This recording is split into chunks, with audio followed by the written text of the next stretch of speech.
Oh, Jacob. Pare, nagpagupit ka ba?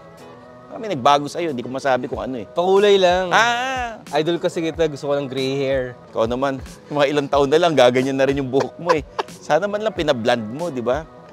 Pero bagay naman sa'yo. Oo. Salamat sa idea. Oh, Idol talaga kita eh. Bakit yung bigote balbas, di mo, ano? Kakatapos na ng Philippine EV Summit.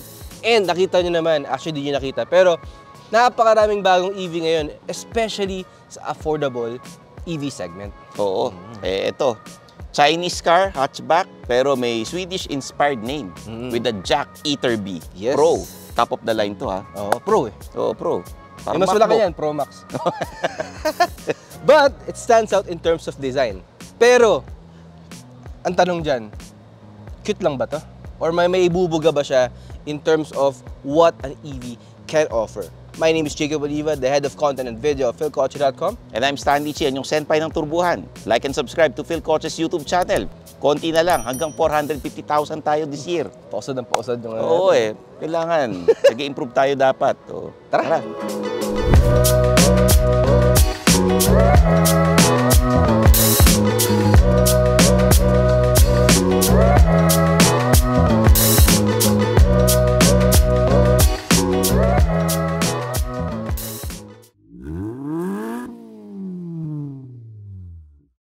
Kotse ba?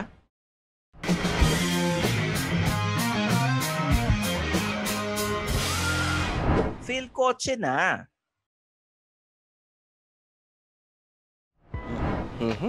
Mukhang anime talaga, no? Oo nga, parang ano, makikita mo sa mga animated films tong sasakyan na to eh. Pero, ang gusto ko dito is, continuous yung design. May design continuity from the front. Oo. So, yung bubbly na itsura, nasa likod pa rin. And full LEDs. Yun ang maganda, may fog lamp pa. Na huwag yung gagamitin pag hindi umuulan or walang fog. Kasi masakit sa mata yun. Ano ba ibig sabihin ng Eater B? Swedish siya eh, para siyang village. Sabi ng Google. 250 liters of trunk space. Ito is usable. Siguro mga 2 weeks grocery. Kasya yan. Pwede mo tanggalin to. Oo, kailangan mo tunog, ng higher, diba? Itong tunog. So, natutupi naman yung upuan sa likod. Oo. And nandito rin pwede mo store yung portable charger mo. Which is you can make saksak. Pwede mo saksak sa 240 volts. Oo. Ito, dito. Sa ilalim, hindi ko sure, pero mabigat kasi. Yan. Yan, you have a donut spare tire, may first aid, at ito, lagayan ng charger to. Oh, may exhaust pa. Di, fire extinguisher yan. Ayun, fire extinguisher, oo. Alam mo na. Yun. Side naman tayo. Oo. Medyo mas malaki lang siya ng konti sa Toyota Race, saka BYD Dolphin. Pero mas mahaba, saka mas mababa. Kasi this is a hatchback, especially considering the 130mm na ground clearance. So, ingat lang kayo sa mga curbs or mga gutter. Oo. 17-inch wheels na may petal design. Body color yan, no? Oo, body color. Uy, two-tone nito ha. Kita nyo, mukha siyang Mini Cooper talaga eh. Tapos yung door handle niya, ito. Pop-up. Pop-up. Parang sports car, no? Parang ano? Parang GTR. Oo. Tapos body color din. Oh, ganda nung harap ah. Ang cute-cute. Parang head turner. Lalo sa ano, no? Oo. Talagang ladies. Modern design. Tsaka siguro ang dami magkaka-stiff neck na babae pagka dinadrive mo to. At nililingon ka ba? Hindi. Gusto nila magkaroon nito eh. Hindi ko nililingon. Oo. Ako hindi masyado. Hindi masyado. Kinakalabit ako eh. Pero balita ko nililingon ka na babae pag ito sa kanya. Oo. Nang nakangidi pa. Oo naman. Oo. Siyempre.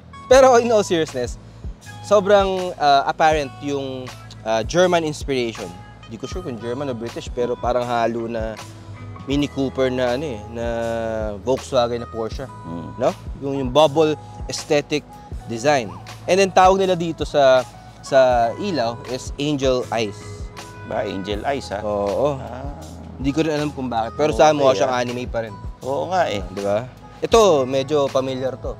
Dahil sa isang sports car. Oo. Huwag natin pangalanan. Huwag natin pangalanan na Porsche 911. Oo. Pero very sleek yung design niya talaga. Yes.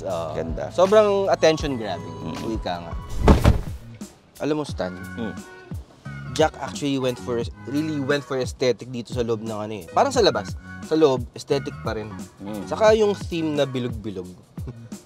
Makikita mo rin dito sa loob. Oo, design consistency. Oo. Meron kang mga glossy dito, saka may dark chrome. Na ingat ka lang kasi medyo ano yan, scratch prone yan. Pero yun, maraming stuff dito sa loob. Like, you have wireless charger. Meron kang refrigerated na center console box.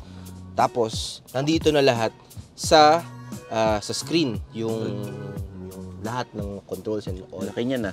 Parang iPad yan na. Hindi, actually hindi lang iPad. Laptop yan, tingnan mo. Oo nga, no? Oh, Oo. mas malaki pa sa laptop ko. Oh, MacBook Pro and the Etherby Pro, ha? Oh. Pero, isa mang magugustuhan ng mga tao dito sa Etherby is ito. Lalo ng mga misis, ng mga girlfriend, ng mga nagbe-makeup bago bumaba ng kotse. Diba? May tawag nila dyan, beauty mirror. And pareho yan meron. Diba? Oo. Oo. His and hers. His and her. Oo, di ba? Stan, pag-usapan naman natin. Ito importante to, Stan, kasi medyo kakaiba tong Etherby sa loob. So, itong left stock saka right stock niya. Itong right stock, usually windshield yan. For the Etherby, nandito yung gear mo. Gear selector mo. Reverse, neutral, drive, park. Nandito. Oo. And yung cruise control, ito rin yun. Ang ganda niyan, no? Kasi ganun ka lang ng ganun, eh. Di ba? Mga hirit mo talaga, hindi nagbabago. Yung left stock mo is for the windshield. Wala dito yung ilaw. Pero yung sa headlamps mo, nandito sa screen, pero automatic naman yan. So basically, just leave it on. Or just leave it automatic. Kasi yun naman mag-on and off para sa'yo. Sa akin, nag-make sense siya. Yung door lock mo, nandito. So actually, maraming bagay dito na kakaiba that makes sense in the long run, pero it takes time to get used to. Sa akin, 2 days, nasanay na ako. Ito pa, steering wheel buttons. Kung papapansin mo, walang label. Diba? Parang Parang mga relasyon lang ng mga ibang tao. Oo, Walang diba? label, di ba? Walang label. Batik ng mga labels, di ba? Oo. Itong left side is for the aircon controls. Mapapansin mo, wala siya dito. Nandito siya. Sa akin, nag-make sense siya kasi ito yung isa sa mga pinaka-lagi kong ginagamit while driving. So, sakto rin na nandito lang siya sa kamay ko. So, ito yung fan and yung temperature. Sa right side, nandito yung audio. Yun yung default niya na controls. Pero, pag nag-cruise control ka, binaba mo to, nandito yung settings nun. Yung babagal, bibilis, yung distance mo sa harapan, since may adaptive cruise control itong sasakyan na to.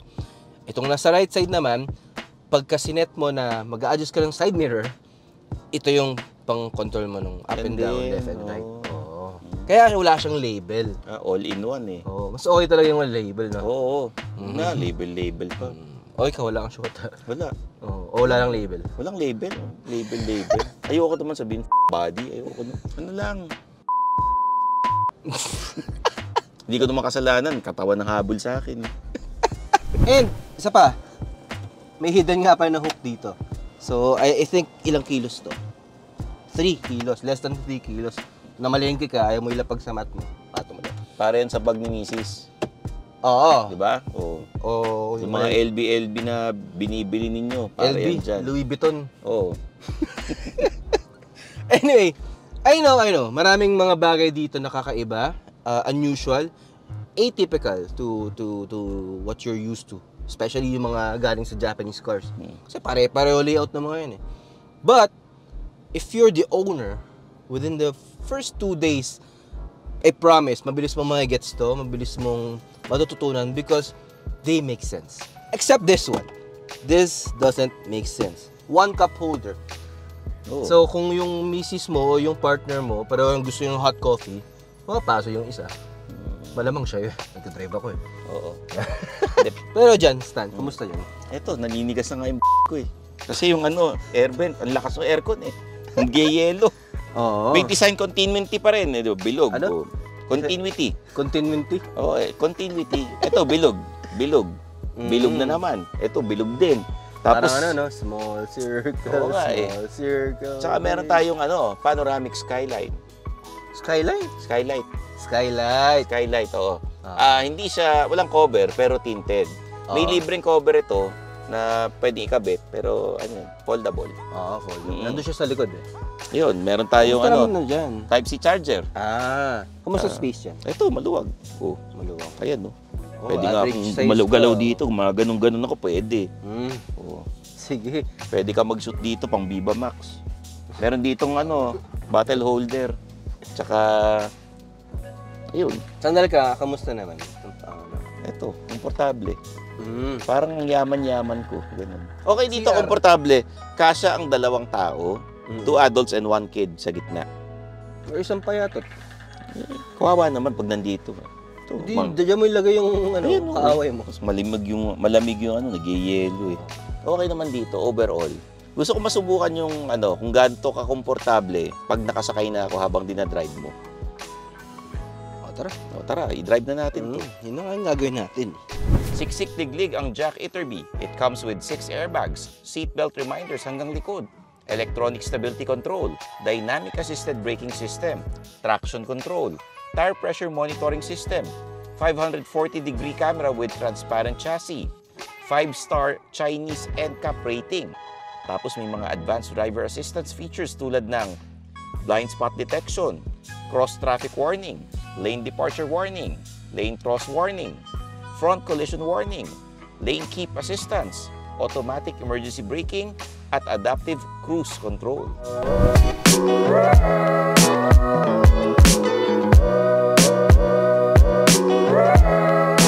Okay, so so the Jack Iterby is powered by an electric motor sa harap. Front wheel drive siya. And that motor produces 134 horsepower and 175 Newton meters of torque. Actually, Stan, those numbers are more than enough to pull this car. And dahil EV nga siya, sobrang abrupt yung acceleration and yung mga overtaking, hindi problema yan. Hindi siya nahihirapan. Kasi bukod sa magaan tong sasakyan, instant yung torque dun sa gulong. Wala kasing transmission. And actually, those numbers are comparable to, let's say, a base Altis, yung base na hindi hybrid na Corolla Altis. Which is actually impressive, especially with this car's size. Ang tahimik nitong sasakyan na to, pare. Mm-hmm. Parang narinig ko lang, ganun lang Oo, Stan, kasi. Tahimik eh. Oo, yung tunog na yun, Stan, para yun pang-warn ng mga pedestrians. Kasi nga, tahimik yung sasakyan, unlike yung mga internal combustion engine na maririnig mo yung exhaust, lalo na yung mga iba, nakikita kong ingay-ingay. Ito is tahimik lang siya. Oo nga eh. Wala siyang tunog, literal. Except dun sa... Yun lang. Oo, pang Halloween, no? Para lang ako nasa spa. Oo. Kapamasake, ganun. Isa pa, Stan, gustong-gusto ko dito sa Iterby is sobrang light ng steering and assisted. But, kahit light and assisted siya, may okay pa rin na feedback para enjoyable pa rin yung drive and safe pa rin yung driving. Kaya kayo mga papadaan kayong pedestrian, ha? Tulad nung ginawa ko. Oo. Sa Stan, maganda rin yung visibility with the Iterby. Maganda, ang wide nung alaki ng windshield. Yung side mirror, kahit bilog, pahaba siyang bilog na gano'n eh. So, hindi pa siya bilog, oval. So, maganda yung makikita mong view. Hindi siya yung, iba kasing bilog na side mirrors, parang constricted yung view eh. This one, hindi. Wide yung view niya, malaki yung mirror. Maganda yung safe driving. Oo. Jacob, paano naman yung regenerative braking?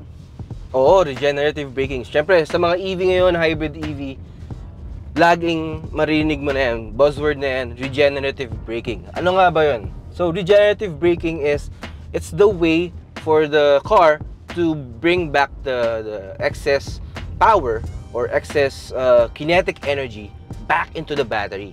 So, let's say nag-accelerate kang ganyan, di ba? Pag mataas yung regen braking, pag-angat mo pa lang nung paa mo sa accelerator, babagal na yan. Oo. So, may babalik niya yung excess power or excess energy dun sa battery. In turn, hindi magiging magastos yung pag-drive mo.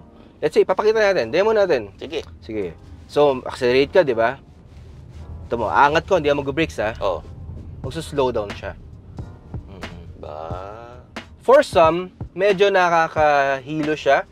Sa una, kailangan mo masanay na hindi agad mag-brakes or hindi agad aangat yung paa mo sa accelerator para mas smooth yung slowing down mo. So it takes time to get used to, but ang trade-off doon is yun nga, mas matipid yung driving mo. Eh dyan naman, Stan, kumusta naman dyan sa likod? Sobrang komportable ako rito, pare. Eto. Tapos, tahimik pa. Yung NVH, mas maingay pa nga yung mga naririnig ko rito, mga gumagalaw-galaw na cellphone eh. Hindi ko naririnig na sa labas. Actually, maganda yung noise suppression. Oo. Tapos, yung sinasabi mo kanina, yung view dito, kita mo lahat. Eh, nakakatulong pa itong skylight. Panoramic skylight, di ba? It makes for a light cabin, no? Para siyang maaliwalas. Hindi ko alam English na maaliwalas eh. Pero yun, di ba? So, sobrang tontuwa ako rito. Eh, teka, kumusta naman yung range nitong sasakyan na to? Efficiency saka range, no? Magandang pag-usapan yan. So, Stan, this variant, the Pro, has 505 kilometers of range pag 100%. Nakuha ko tong sasakyan na to 96%. Meron siyang 480 plus kilometers na range. Within 250 kilometers, nag-down siya to 12%. Mga 4 to 5 days. So, yun, ganun yung efficiency niya. Mahirap i-compute eh. May iba pang jargon yan ngayon. Pero sa akin, yun yung efficiency niya. And, reminder lang, mag-iiba ang efficiency ng EVs depende sa driving style. And aminado naman ako na, sige na, mauna ka na. And aminado naman ako na mabigat ang paa ko. Gusto ko yung abrupt, yung acceleration na mabilis. Gusto ko yung maliksi na driving. Kasi, gano'n ako eh. Mabigat Okay talaga yung paa ko eh. Okay na mabigat ang paa, wag lang mabigat ang kamay. Ay, oo. Pero yun nga, may mga settings din kasi ito eh. Like, yung region braking na sinabi ko kanina, may setting siya na weak. Pag nag-weak setting ka, para lang siyang normal na combustion engine. Na hindi siya nagbe-brakes kagad. Hindi siya nag-slow down kagad. In turn, hindi siya ganun katipid. And, naka-standard ako the whole time. Meaning, standard yung power delivery and all that. So, totally hindi ako nagtipid ng charge while using this car. And umabot siya sa akin ng 5 days. Yun nga lang, 505 na claimed range is sa akin siguro around 280 lang siya. Dahil dun sa driving style ko. Okay. Okay, Stan. Siguro may tatanong ng mga tao, since nandito yung gear selector, kung nasan yung windshield, pang windshield wiper, paano pag umaandar ka? Tapos kailangan mo biglang mag-wiper, biglang umulan, kailangan mo i-on yung wiper, di ba? Ano nga, pag ganun biglang umulan? Sagot yan, Stan. Yung jack, naglagay ng fail-safe mechanism yan. Na kapag naka-gear ka, naka-D ka, naka-drive ka, tapos bigla nag-reverse yan, tulad yan, hindi siya lilipat. May fail-safe mechanism siya na hindi niya gagawin yun kasi masisira siya. Demo natin, saba. Maandar tayo, di ba? Oo, fail-safe yan. Bigla natin reverse. Wala. Kahit anong pilit mo, mag-neutral lang siya. Pero hindi siya mag-reverse. Actually, yun yung isa sa mga napansin ko dito sa e-Turbo. Sobrang friendly ng mga tunog. Let's say, mag-hazard ka. Mo ano? Yan. Oo, tunog game show. Yes. 5 seconds na lang. Oo. Luzon!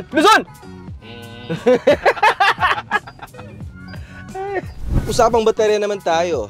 You have 3 charging options sa e-Turbo. May libreng portable home use charger na pwedeng i-plug sa normal 240-volt socket and that will charge the car overnight. Take note lang and sobrang importante nito. Yung circuit breaker mo sa bahay, pati yung saksakan, extension, yung adapter, lahat dapat yan rated at 20 amperes. If not, matutunaw yan. May libreng wall charger din, but for a limited time only. Ito naman, mas mabilis ng kaunti kaysa dun sa portable charger. Ka-level nito yung mga charger sa mall na libre pa. For now. And then, there's the DC charger. From 12% to 93%, around 1 hour lang. And gumastos ako ng around 1,400 pesos. Mabilis, pero mas mahal and limited locations only. Tulad ng Shell Mamplasan sa SLEX at Shell Rosario sa La Union. The Jack Eater B Pro is priced at 1,320,000 pesos with all the bells and whistles. Tapos yung lower variant niya na Jack Eater B Air is priced at 1,195,000 pesos. Pero, Tapos Pro, no? oo, parang MacBook lang. Oo. Pero syempre, 405 kilometers yan, yung kaya nung Air, tapos lower yung power output niya. Pero, para sa akin, the competitive yung pricing. But, mas better pa rin ng mga EVs or this one, the Eater B, as a second car. Not your only car. Kasi maraming logistic challenges. Like charging. Since di pa ganun kaganda yung charging infrastructure sa Pilipinas. And your most viable option is to charge at home. So, hindi siya pwede or hindi siya magandang option for those na nakatira sa condo, sa apartment, or yung mga nagre-renta. Especially yung walang garahe. Yan. Lalo na kung wala kang parking. Di ba? Diba? Kaya, in other words, kailangan mag-ipon-ipon kayo. Kung gusto mo talaga ng EV. Oh. Or magantay ka na dumami yung chargers. Oo, ganun din, pwede. Pero tingin ko naman kayang-kaya niya kasi yung mga viewers ng Philcoche, mayayaman lahat yan. Talaga ba? Oo, mayaman yun. Kita ko eh. Sana. Nasa PIMS tsaka sa EB Summit, nakita ko mukhang Ano ba mayaman picture lahat. sa'yo? Oo, marami. Sa akin wala. Anyway, I'm your host, Stanley Chen, yung senpai ng Turbuhan. My name is Jacob William, the head of content and video of philcoche.com. So, kita-kits tayo sa next video, dito lang sa Philcoche. Bye-bye. Paano yan pag bumaha? Thanks for watching. For the latest news, reviews, and anything you want to know about cars and car ownership, visit philcoche.com. Follow us on YouTube, Facebook, Instagram, and Spotify para hindi ka huli sa usapan. Tandaan, kotse ba? Philcoche na!